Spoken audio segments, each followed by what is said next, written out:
For more on Mexico's ban on genetically modified corn imports, we're joined by Wang, who is in the U.S. state of Indiana. She's a professor of agricultural economics at Purdue University. Thank you so much for joining us.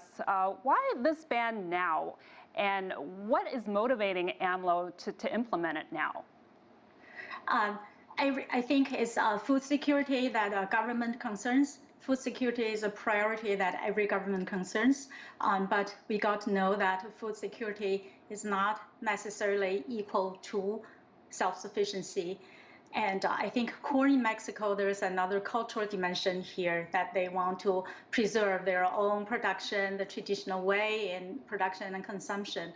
And then that is related to the current technology of GM. I think all of those come together, so it happened at this time. So, Professor, how will this ban on genetically modified corn affect Mexico's economy? We saw in Frank's package how important, how essential it is for the country. And what about its effects on consumers that, consume corn so much? It's a staple practically in Mexicans' diets. Obviously, corn is a traditional and main ingredients of Mexican food. However, currently, most of the food corn is the white, domestically produced non-GM corn.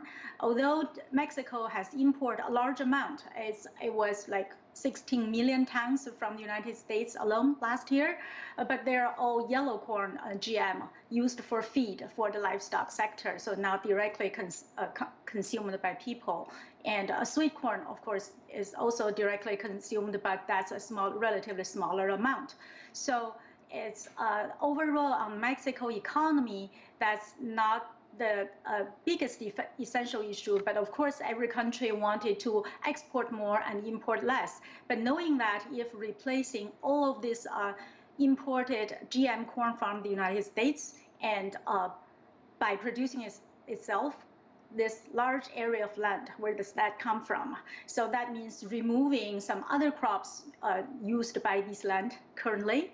And we all know that Mexico is exporting a lot of horticultural products, fruits and vegetables to other countries, to North America, and taking advantage of its subtropical climate. But if removing land from those higher valued crops, I don't know if it really helps for the economy of the country. Yeah, Professor, just less than a minute left. Some critics of AMLO's plan say this is unsustainable, that the country can't rely entirely on native corn. Do those arguments have any merit? I didn't hear you clearly from this guy. Did you say? Critics say AMLO's plan is unsustainable. The country can't rely entirely on native corn. Do you think those arguments have any merit? That's a very interesting question.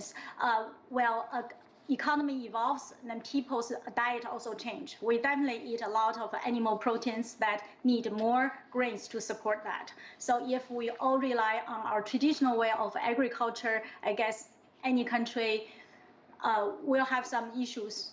So that's why new technology is developing very fast and adopted very fast. Professor Wang with Purdue University, thank you so much for joining us today.